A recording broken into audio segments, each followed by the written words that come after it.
A Liechtenstein repair with the AMID stapler will be demonstrated.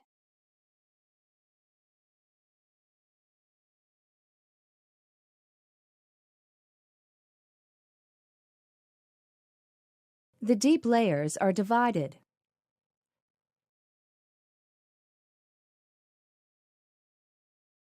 Note the pubic tubercle drawn with a dotted line.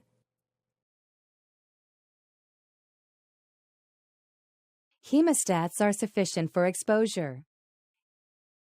After dissection of the sac, the spermatic cord is retracted and the previously cut mesh used for a Liechtenstein repair is introduced. The AMID stapler is used to first fix the mesh to the medial aspect of the inguinal ligament, being careful that the mesh extends 2 centimeters medial to the lateral border of the pubic tubercle. The mesh manipulators are demonstrated. They are static and are used to position the mesh.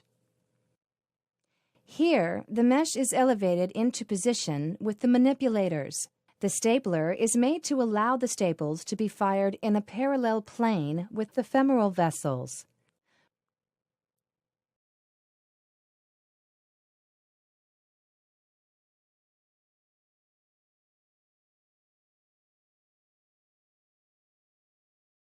A third staple is placed more laterally.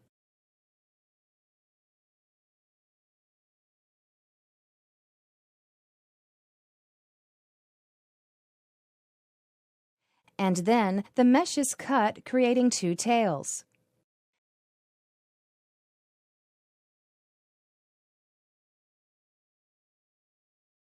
The top tail is placed under the spermatic cord, and the stapler is used to staple the bottom edge of the upper and lower tails to the inguinal ligament. Here you see the 4th staple.